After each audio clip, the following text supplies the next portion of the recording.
not to be me. It's that aspect of showing up and shining your light and being able to be that light. And I think we had the perfect demonstration this morning of having things not work out quite as we planned. When the parking lot was a bit fuller than it used to be. Wait a minute, where's my parking spot? I mean, it's amazing, and it's interesting. It's how long are we going to go on with in the walk of realizing that things don't always work out, but at the same time it always works out. Amazing that the daily word today was divine order, huh? Yes. And amazing. It was the Course in Miracles says, every sigh is a denial in the presence of the universe. Is a denial of the presence of the love. And it's always just an amazing reminder to me is that, when things aren't working the way we planned, it's, how are we showing up? Are we showing up in our best light? Or are we just demonstrating that life never works out? I thought that was just so perfect. That's, the lesson is done. Okay, let's sing. and the first song I thought about is like, this little light of mine, I'm gonna let it shine. This little light of mine, I'm gonna let it shine. This little light of mine, I'm gonna let it shine. Let it shine, let it shine, let it shine. Oh, that's nice. Remember that song? What's the next verse? All around the world, I'm gonna let it shine. All around the world, I'm gonna let it shine. All around the world, I'm gonna let it shine. Let it shine, let it shine, let it shine. Come on, let's sing. It's still light of mine, I'm gonna let it shine. It's still light of mine, I'm gonna let it shine. It's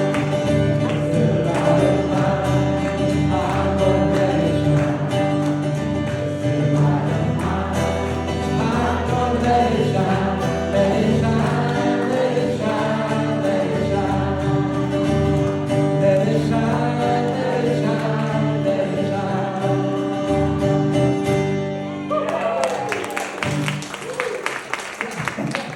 So, what if we could live our life with actually believing what we think we know?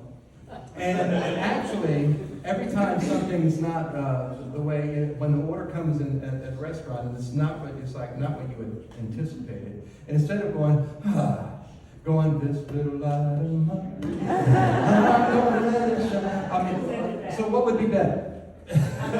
Living your life with that aspect of realizing that life is going to work out. Yes? Yes. Life is going to work out. As a matter of fact, not only life is going to work out, it's already worked out in the sense that, the path is clear. The path is laid out in front of us. And it's our acceptance of the life or not. It's interesting, how I got inspired to do music. My first inspiration was my mom. Oh. My mom was, she was a beautiful, beautiful woman. She died way too young. She died at 63, 64 or 63. I always got to ask Noy. I think it was 63, maybe it was 64. Doesn't matter, does it? No, but it was too early. And sweet woman. And she loved to sing when she was young. As a matter of fact, she made an album. Yes, an album. And as a matter of fact, not just an album, she made an old 78. Some of you remember that, huh? Yes. I'm sorry. The 78 was, remember the old Victrolas? Yeah.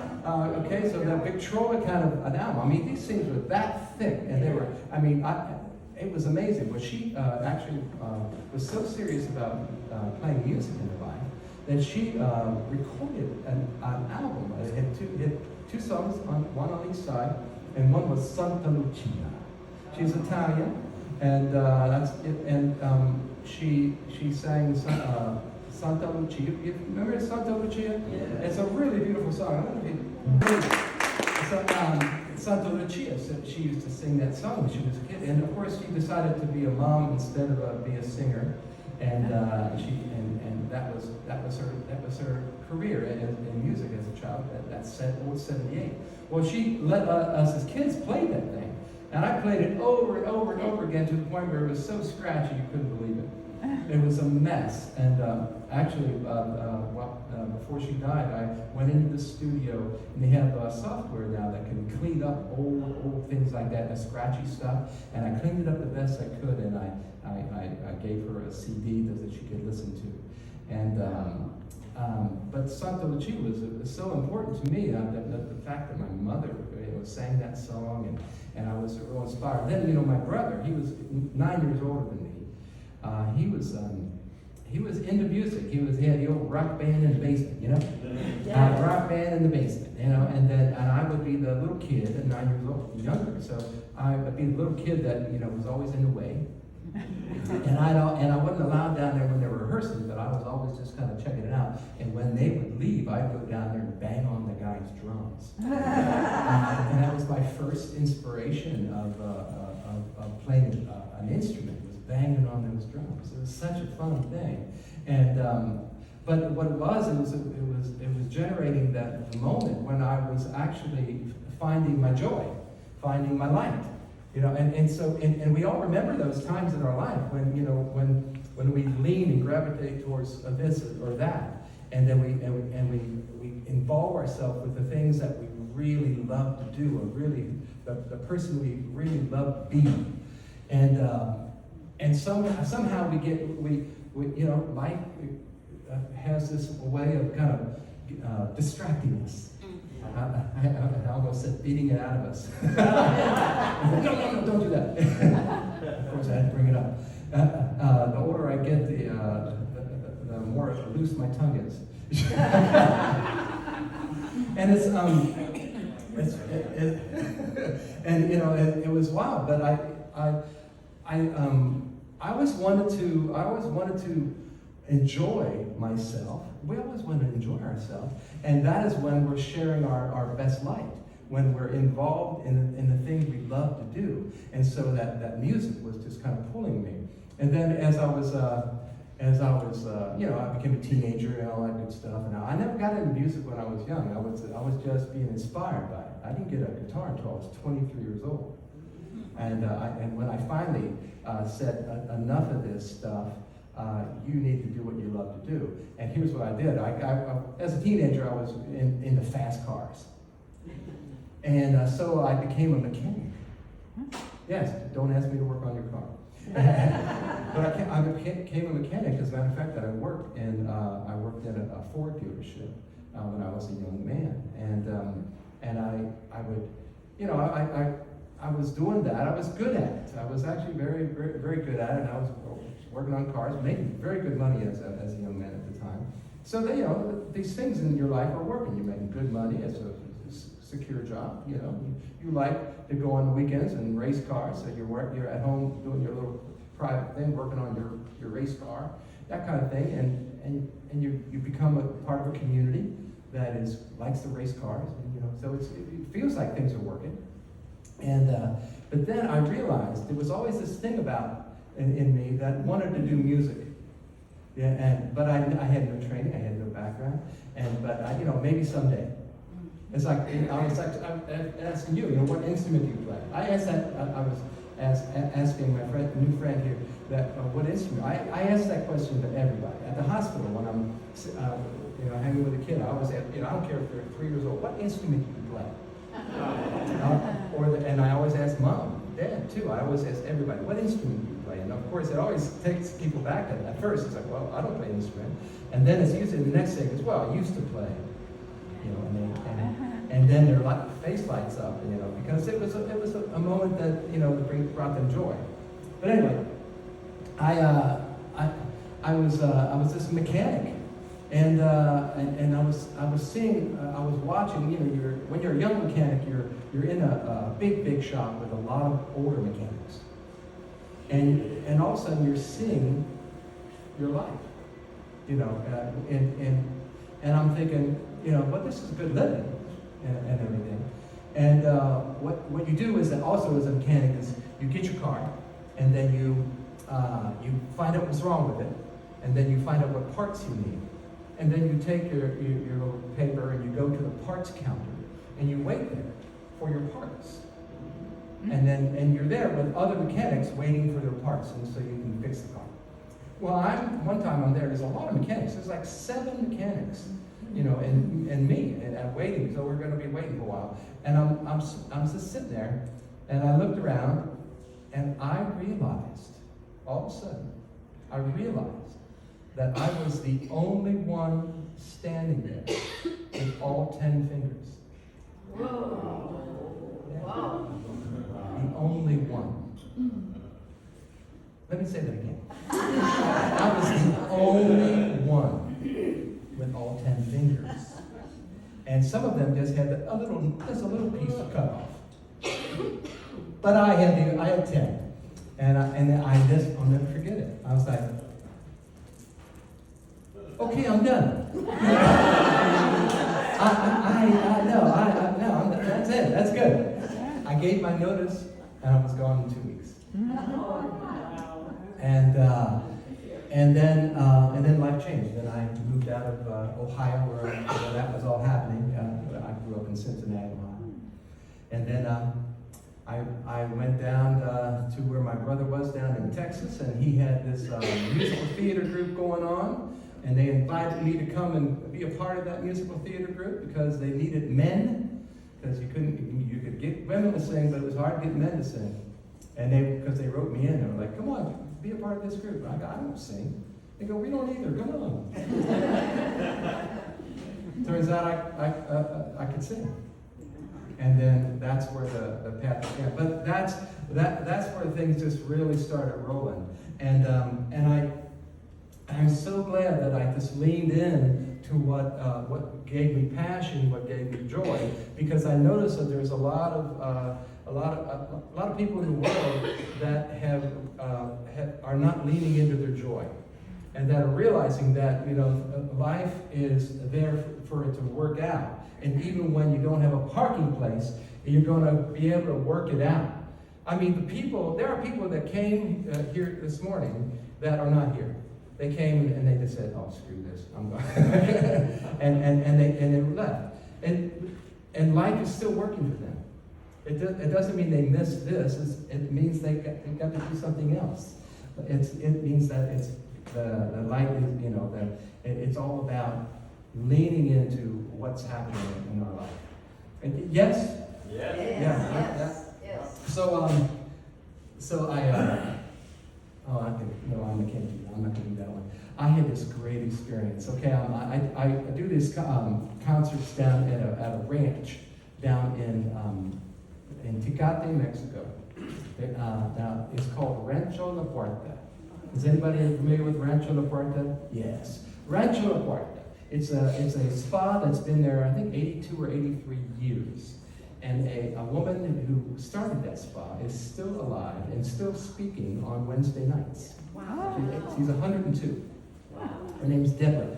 Well, she started this amazing place, 4,000 acres, yoga, and organic gardens, and beautiful. It's just a beautiful place. Well, Nora and I get to go to Rancho La Puerta like three, 4 times a year, and I perform down there. So. Just recently, actually it was in November or October, we were there, and I was playing, was doing my concert at Rancho La Puerta.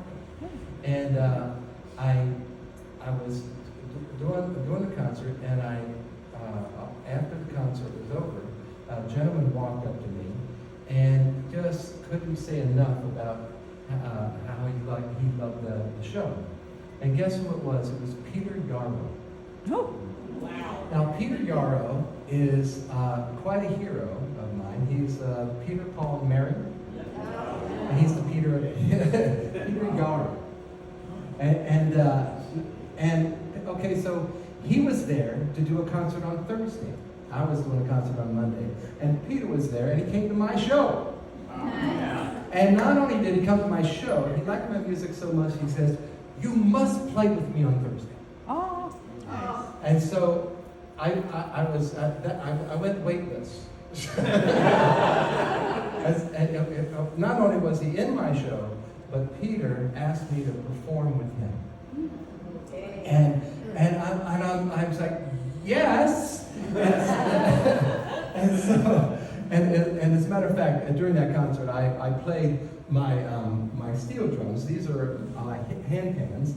If you are wondering what these are, during the offertory, I'm going to play this for you today. And he loved these drums, and actually they are called a hand pan, and he called them mushrooms. I've had kids call them turtles, UFOs, so many things, but he's the only guy that's ever called it a mushroom. And I kind of wonder about that. And so Peter asked me to sing with him. And we had the most amazing, just him and I. And let me tell you, he's in his 90s. And he doesn't have what he used to have. He's got a little bit of shake in his guitar. It was hard for him to play. His voice is not the voice it used to be. But no one has told him. No one has told him. He doesn't care. It's because, and no one in the audience cared either. Because Peter was there to shine his light. He was there to share his light. He was courting the thing out as best he could, and I was there to support. But he was just, and boy, let me tell you, if one person in the audience was not singing along, he would get in their case.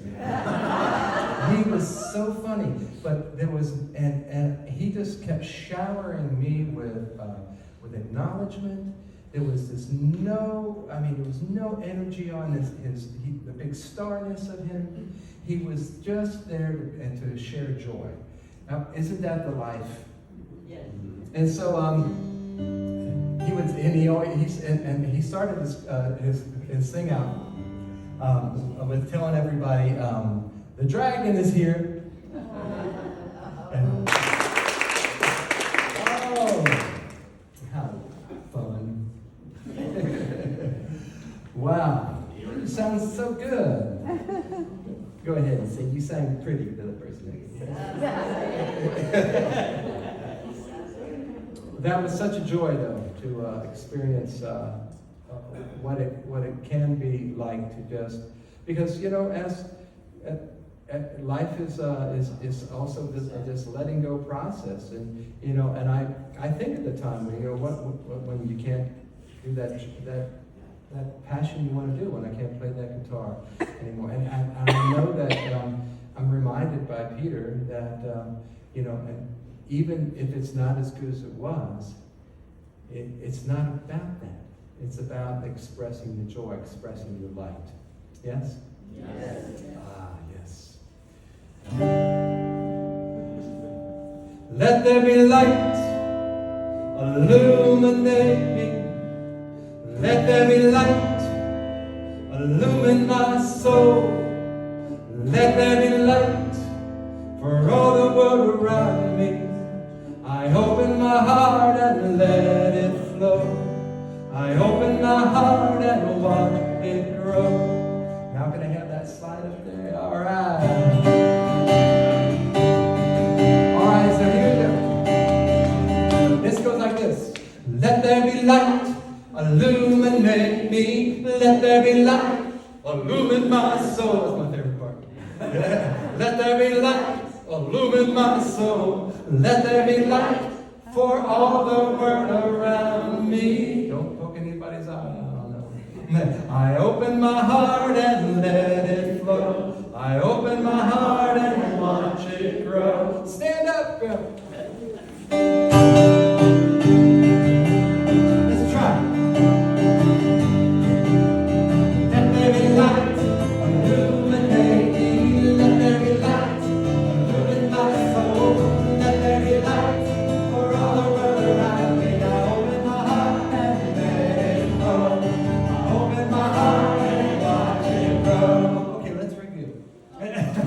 Let there be light, illuminate me. Let there be light, illumine my soul. Let there be light for all the world around me. I open my heart and let it flow. I open my heart and watch it grow. You got it. 1, 2, 3, 4. Let there be light, illuminate me.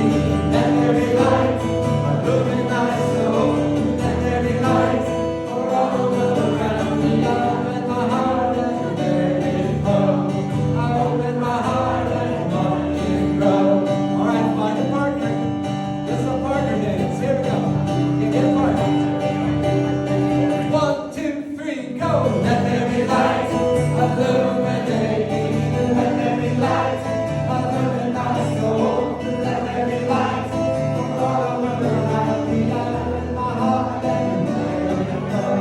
I open my heart and watch it grow. All right, give them a big hug. Yeah, give them a hug. Or you can shake your hand if you feel comfortable with it. And find another partner. 1, 2, 3, go! Let there be light, illuminate me. Let there be light, illumine my soul. Let there be light for all the world around me. I open my heart and let it flow. I open my heart and watch it grow. High five! Woo! One more, find one more partner. 1, 2, 3, 4. Let there be light, illuminate me. Let there be light, illumine my soul. Let there be light for all the world around me. I open my heart and let it flow. I open my heart and watch it grow. There you go. Very good. All right, everybody face this way. Clap your hands. Here we go.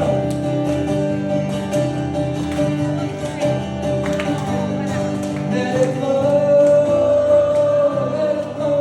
It's a light that shines in your heart. Let it flow. It's a miracle. Let there be light. Last time. Let there be light, illuminate me. Let there be light, illumine my soul. Let there be light for all the world around me. I open my heart and let it flow. I open my heart and watch it grow. I open my heart and let it flow. I open my heart and watch it grow. Everybody, have a seat. Beautiful, beautiful. Yep. Okay. Thank you, everybody.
let you know that we're going to be doing our next Thailand trip in January.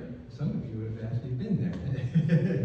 and if you're interested at all, make sure that you sign up on that email list that I have on the table there. If you don't get my emails, make sure you sign that, and then I'll let you know about it.